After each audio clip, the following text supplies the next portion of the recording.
नमस्कार दोस्तों, स्वागत है आपका मेरे YouTube चैनल पर देसी इंग्लिश सेंटर पर। दोस्तों आज की स्टोरी बहुत ही प्यारी सी, बहुत ही सुंदर सी स्टोरी है। और दोस्तों इस स्टोरी को हम वर्ड टू वर्ड ट्रांसलेट करेंगे, एक एक वर्ड का अर्थ जानेंगे। तो दोस्तों जो भी आपको इसमें न्यू वर्ड लगे आप उसे अपनी कॉपी पर नोट डाउन कर सकते हैं ताकि आप बाद में उन वर्डों को याद कर सकें।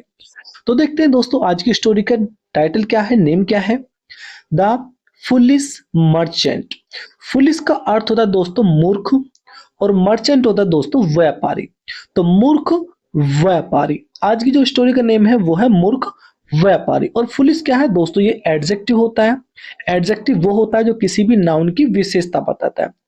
तो ये व्यापारी की विशेषता बता रहा है, कैसा कि व्यापारी कैसा है, वो है मूर्ख। ठीक है, तो आज की स्टोरी का नाम है मूर्ख व्यापारी। आगे पढ़ेंगे दोस्तों। सेठ Roopchand was a diamond merchant।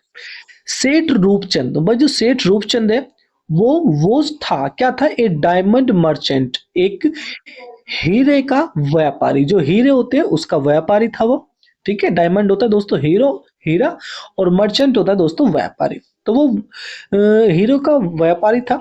One day, एक दिन, ही वॉज पासिंग थ्रो, एक दिन वह गुजर रहा था। पासिंग थ्रो गुजरना, तो वह एक दिन गुजर रहा था। ए मार्केट, एक बाजार से, वह एक दिन एक बाजार से गुजर रहा था। दोस्तों वाक्य कौन सा, he was passing through a market, ये वाक्य हमारा पास्ट कॉन्टिन्यूअस का अफर्मेटिव वाक्य है। कैसे पहचान करते हैं, वो पहचान करते हैं वाक्य के लास्ट से। जैसे रहा था, तो वह एक मार्केट से गुजर रहा था। तो दो जो पास्ट कॉन्टिन्यूअस की पहचान होती है वो होती है रहा था, रही थी, रहे थे। और दोस्तों उसमें हम वोज वर्ब लगाते हैं हेल्पिंग वर्ब के तौर पे, और वर्ब की फर्स्ट फॉर्म में आईएनजी का प्रयोग करते हैं। ठीक है, तो एक दिन वह बाजार से गुजर रहा था। वहन, जब, ही, सो, उसने देखा। दोस्तों सो क्या है, ये सी की सेकंड फॉर्म होती है। एस डबल सी माने देखना, ये उसकी सेकंड फॉर्म होती है। तो ही सो, उसने देखा, ए रियल डायमंड, एक असली हीरा, उसने एक असली हीरा देखा। In the showcase of A shop, एक दुकान के शोकेस में। शोकेस क्या होता है, शोकेस क्या होता है दोस्तों, आपने देखा होगा जब किसी चीज का प्रचार करते हैं, जो हीरे वगैरह होते हैं, हीरे या नेकलेस वगैरह, तो ऐसे डब्बे से में रख देते हैं उसे। ठीक है, और ऊपर से शीशा होता है इसके ऊपर रखा हुआ, तो इसे शोकेस बोलते हैं। तो उसने एक दुकान के शोकेस में उसने एक असली हीरा देखा। द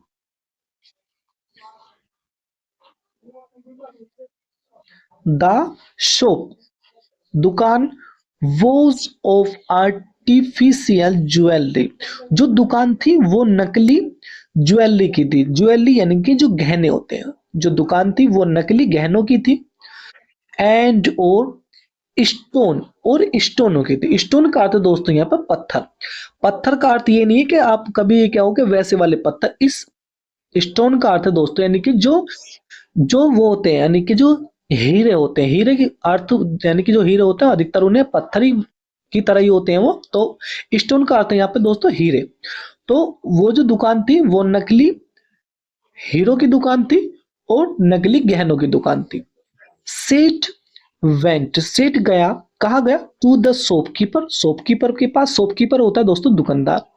तो सेठ जो था वो दुकानदार के पास गया। दोस्तों ये क्या है, वेंट, वेंट ये गो की सेकंड फॉर्म होती है। गो माने जाना, ये गो की सेकंड फॉर्म होती है। तो जो सेठ था वो दुकानदार के पास गया। एंड और आस्क्ड, पूछा, क्या पूछा, the price rate of the diamond, हीरे का रेट पूछा। भाई सेठ जो था वो दुकानदार के पास गया और उसने उस हीरे का रेट पूछा, प्राइस पूछा।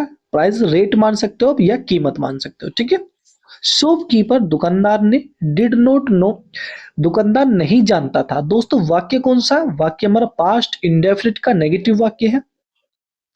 तो दुकानदार नहीं जानता था दैट की it was a real diamond, कि ये एक असली हीरा है। भाई ये दुकानदार नहीं जानता था कि ये असली हीरा था। ही सेड, उसने कहा, दैट की the cost of the stone, cost of stone. दोस्तों स्टोन वही आ गया ना, स्टोन का अर्थ यहाँ पे दोस्तों पत्थर नहीं है। ठीक है। तो यहाँ पे अर्थ हुआ दोस्तों वही हीरे की बात चल रही है, यानी कि कॉस्ट ऑफ द स्टोन, यानी कि उस हीरे का प्राइस वो था कितना, 200 रुपीज, 200 यानी कि 200 रुपए।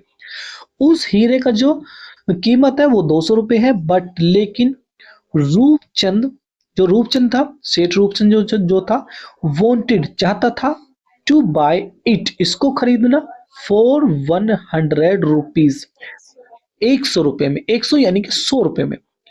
उसका हीरे का जो रेट था वो 200 रुपए था, लेकिन जो सेठ था उसको वो 100 रुपए में खरीदना चाहता था। सो इसलिए ही डिसाइडेड, उसने तय किया, टू कम, आने के लिए, आफ्टर ए वाइल, कुछ देर के बाद। इसलिए उसने कुछ देर के बाद आने के लिए तय किया। कुछ देर के बाद आने के लिए इसलिए तय किया होगा, शायद उसके पास इतने पैसे ना हो, या शायद ऐसे भी हो सकता है जब हम किसी भी दुकान पर सौदेबाजी करते हैं तो जब हम कह देते हैं ना कि हमको पसंद नहीं है, रेट फालतू, हम तो जा रहे हैं, तो दुकानदार बुलाता है और कहता है कि चलो इतने नहीं इतने दे दो इस चीज के। तो ऐसे ही वो सोच रहा होगा शायद कि या तो पैसे नहीं होंगे, या वो सोच रहा है कि कुछ देर बाद आऊंगा, शायद रेट कम हो जाए या मुझे बुला ले। ही थॉट, उसने सोचा, मतलब उसने सोचा कि कुछ देर बाद आऊंगा। ही थॉट, उसने सोचा दैट कि बाय देन, तब, द शॉपकीपर, तब दुकानदार, वुड एग्री, सहमत हो जाएगा, मान जाएगा, टू सेल इट, इसको देने के लिए, इसको बेचने के लिए, फॉर 100 रुपीज, 100 रुपए में। भाई तब जो है, तब दुकानदार क्या होगा, तब दुकानदार जो है इसको 100 रुपए में देने के लिए एग्री हो जाएगा, राजी हो जाएगा। बट लेकिन वहन, जब ही रिटर्निड, जब वह वापस आया, रिटर्निड का अर्थ है दोस्तों वापस आना, जब वह वापस आया, the diamond had already been sold, diamond यानी कि जो हीरा था, had been already been sold, के वो पहले ही बिक चुका था। भाई जब वो आया, कौन, जो सेठ रूपचंद था, जब वो आया, ठीक है, तो उससे पहले क्या था, उससे पहले जो हीरा जो था वो पहले ही, ऑलरेडी हैड बीन सोल्ड, के वो पहले ही बिक चुका था, यानी कि उसके आने से पहले पहले ही बिक चुका था। Roopchand held his head, Roopchand ने पकड़ लिया। दोस्तों ये हेल्ड क्या है, ये होल्ड की सेकंड फॉर्म है, कि रूपचंद ने पकड़ लिया, हिज हेड, अपना सिर, रूपचंद ने अपना सिर पकड़ लिया, फॉर ए नियर 100 रुपीज, केवल, फोर का अर्थ दोस्तों के लिए, किसके लिए, फॉर ए नियर 100 रुपीज, केवल 100 रुपए के लिए, 100 रुपए के लिए उसने अपना माथा पकड़ लिया। माथा पकड़ने का अर्थ दोस्तों यहाँ पे उसे, यानी कि अब पछताना होगा कि काश में उस असली हीरे के 100 रुपए और दे देता। ही हैड लॉस्ट, उसने खो दिया, ए कॉस्टली डायमंड, एक कीमती हीरा, उसने एक कीमती हीरा खो दिया। तो दोस्तों ये जो वाक्य ही हैड लॉस्ट, उसने खो दिया, ये वाक्य हमारा पास्ट परफेक्ट का अफर्मेटिव वाक्य है, क्योंकि पास्ट परफेक्ट की पहचान होती चुका था, चुकी थी, चुके थे, या लिया था, दिया था, इस तरीके से हम इसका यूज करते। तो उसने खो दिया था एक कॉस्टली डायमंड, एक असली, सॉरी एक कीमती हीरा, उसने एक कीमती हीरा खो दिया था, और